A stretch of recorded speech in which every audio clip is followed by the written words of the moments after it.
And down at the head of Lisbon Street is the Union Block. And mentioned this on Tuesday, but in the Union Block was the printing business of George A. Callahan. And he was directly across from the Journal print shop. And as you look through some of the old city directories, city reports, and things like that, on the title page, down at the bottom, they tell you who the printer was, and you'll often find that the city jobs were often done by George, so to speak. And George and his family, I believe, were Baptists. I found his name in on a land record relating to the old Baptist church that used to be off of the park here over near St. Patrick's. And he was on one of the committees, and he and his family are buried over in Riverside Cemetery, the city cemetery, rather than Mount Hope, which also lends credence to that theory. Any meaning to the main Union Block? For many years, the unions met in the hall up above. Yeah, as you go back through the directories, I can't recall offhand when they moved out, but for several decades they were meeting. They had a hall established there. And that may be it. The building is said to have been built around 1872, so there's an outside chance. I haven't quite run down its actual construction, but there's an outside chance that it could relate to the Civil War as well. But I do know for a fact that the unions used to be in there.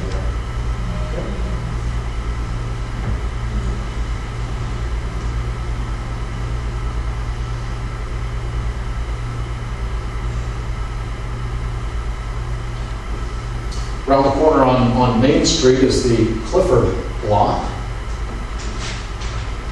which now houses TD Bank. And the Clifford Block was built by John D. Clifford, the Lewiston contractor, very successful contractor. And he built this building towards the end of his career, 1909.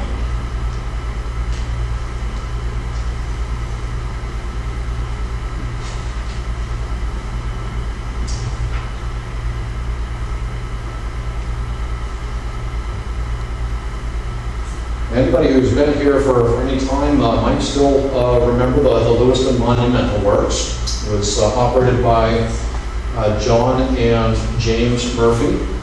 And the Murphys the brothers were born here in Lewiston, lived down on Lincoln Street. In their younger years, they worked a little bit in some of the textile mills, and then they went out and wandered a bit. Ended up out on, learned some rock cutting out in Vinyl Haven Island. I believe it was James came back first, started the business, and his brother followed him. And as I mentioned, they did work on buildings, some of the granite work for buildings, such as City Hall. They did tombstones. This is the Patrick McGillicuddy's stone up at Mount Hope. It's up near the top of the hill on the left of the First Avenue there. And they also they have a reputation apparently. They, amongst other stones, Alonzo Garcelon had his stone done with them as well. And Alonzo was not an Irishman that we know of, but he was a mayor, legislator, and so forth. A very important man in Lewiston history. James, I believe it was James, at one point went down to Portland or South Portland, and took up the same business down there as well. And that's where his side of the family is buried.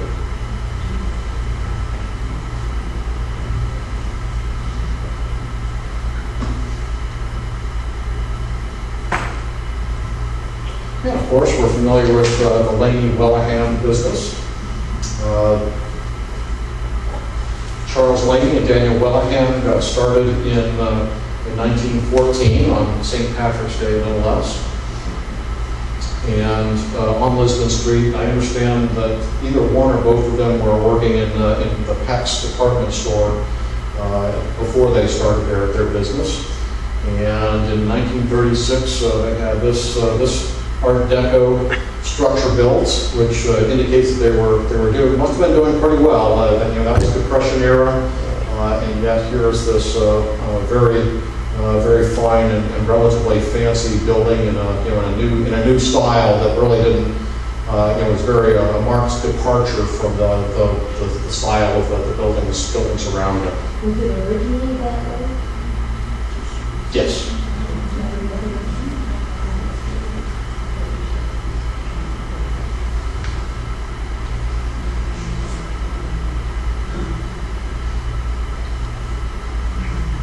So how Irish are you?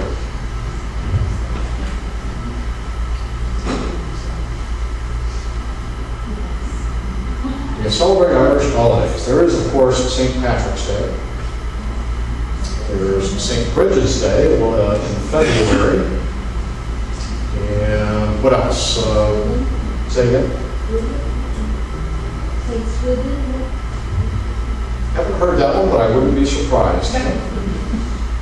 Yeah, Easter is a significant holiday for the Irish, not just because it's a Catholic holiday, but also in 1916, on Easter morning was when the rebellion to free Ireland from Britain was begun. It was a disastrous affair and would not have succeeded had the British not executed the perpetrators. Because everybody else was a little dismayed at this rabble-rousing bunch that was getting downtown Dublin all shot up, until the British decided that, rather than imprisoning them or what have you, that they were going to execute them. And when they executed these guys, that really was what gave the impetus to Irish independence and kept the insurrection going. But of course, Halloween is Samhain in Irish, and that's another Irish holiday.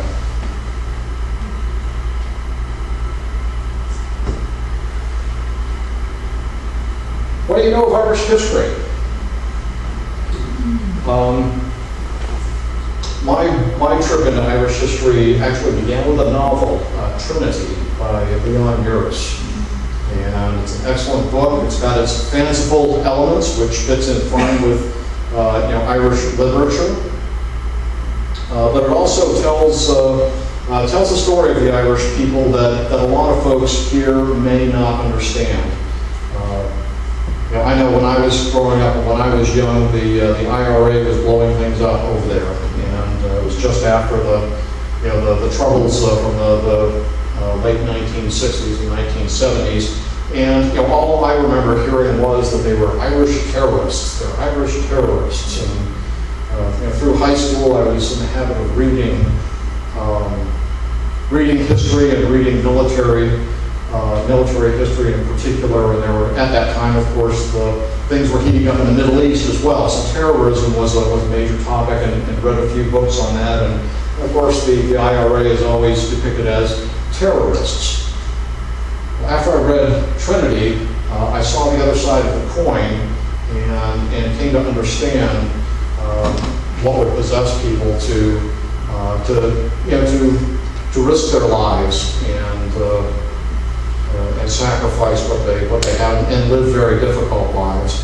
And it isn't always as black and white as we might like to believe that it is. It isn't always as black and white as as our news outlets depict it. There's a story there that folks ought to know, a much deeper story.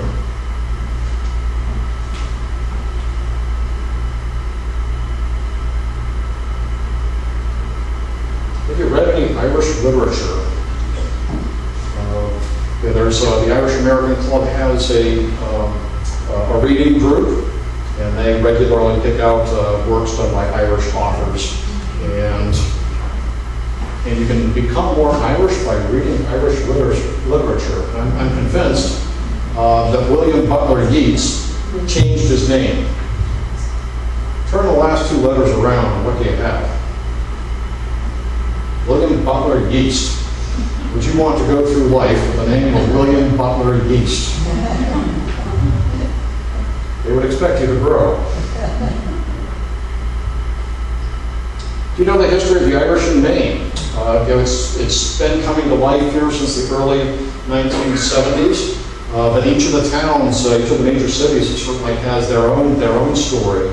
The Portland Irish, there are several books now on the Portland Irish and their experience coming in here, which is different from the Lewiston Irish. And Portland was a port town. Very different characteristics, people from different part of Ireland in Portland. Here we're much more inland, much more factory oriented, and the people here came from Cork rather than the west in Galway. I don't know what Bangor's story is, but they may also have probably have a very different texture of Irish history there. Damascotta and Newcastle, they were the earliest Catholic Irish here, and there's a much different story and texture to the history there that's very interesting.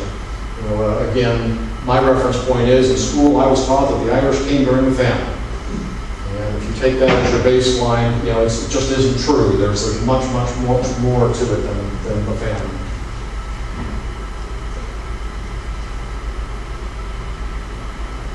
Have you completed your Irish genealogy? I looked through the Lewis and Auburn libraries, and there aren't a lot of. As you look through the families that have books in there, there aren't a whole lot of Irish names in there. We're definitely underrepresented.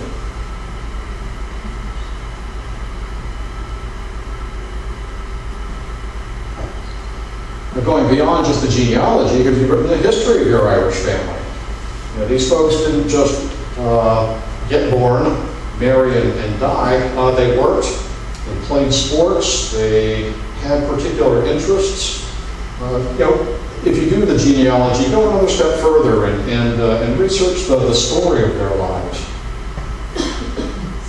I know I found a lot of things out about different people in my family that made me a better human being, because the troubles, we often gloss the past over and think that it was all hunky-dory, and that they were grand old times. But they weren't necessarily. There are a lot of interesting stories of struggle there that will inform your opinion on current issues. And this is why I like history so much, is that it isn't just the past. You can take any issue in history and look at it from today's perspective, and what happened in the past can inform your opinion today. I had family members who were